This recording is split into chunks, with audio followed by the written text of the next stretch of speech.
और इसमें आने वाला बड़ा खुशकिस्मत है। और हम इस वास्ते भी खुशकिस्मत हैं, खुश नसीब हैं कि एक ग्रोह तो वो है जिन्होंने अपनी दाढ़ियों को तो लंबा किया, लेकिन वो यजीद को अमीरुल मोमिनीन और रहमतुल्लाहि तआला अलैह कहते हैं। एक ग्रोह तो वो है। और एक ग्रोह वो है जिन्होंने अपने सरों से दस्तार टोपी उतार के, दाढ़ियाँ छोटी करवा के बरसर मिंबर सहाबा इकराम को गालियाँ देते हैं, तबर्रा करते हैं और नऊज़ बिल्लाह बुरे कलिमात अपनी ज़ुबान से वो अदा करते हैं। और एक ग्रोह वो है जिसका नाम अहले सुन्नत व जमात है।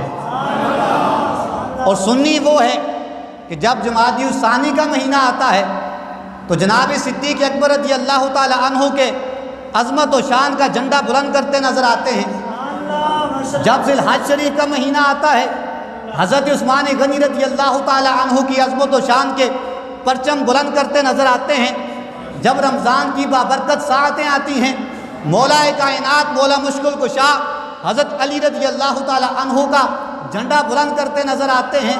मुहर्रम की पहली तारीख आती है, ये खुशकिस्मत तबका जिसके अंदर आप भी हैं और मैं भी हूँ, ये हज़रत फ़ारूक आज़म रज़ी अल्लाह ताला अन्हु की अज़मत व शान का झंडा बुलंद करते नज़र आते हैं। और जब 10वीं मुहर्रम आती है, ये अपनी मस्जिद में महफिल सजा के इमाम आली मुकाम के तस्करे बुलंद करते नज़र आते हैं। हम ये खूबसूरत जमात हैं कि जिसको अल्लाह ने अपने हबीब के हर प्यारे का अदब जिसके सीने के अंदर रख दिया है, उस सीने के मालिक को अहले सुन्नत व जमात कहा जाता है। वो अल्हम्दुलिल्लाह हम हैं। अल्लाह ने ये खुशकिस्मती, ये सआदत हमें अता की है कि सरकार के साथ निस्बत रखने वाली अगर सवारी हो और उस सवारी के पाँव के साथ रखने वाली लगने वाली गर्दो गुबार हो, हम उस गर्दो गुबार को भी अपनी आँखों का सुरमा बना लेते हैं। ये अहले सुन्नत व जमात का अकीदा है और नज़रिया है कि सरकार के साथ जिस जिस चीज़ की निस्बत है वो अज़मत और शान वाली है।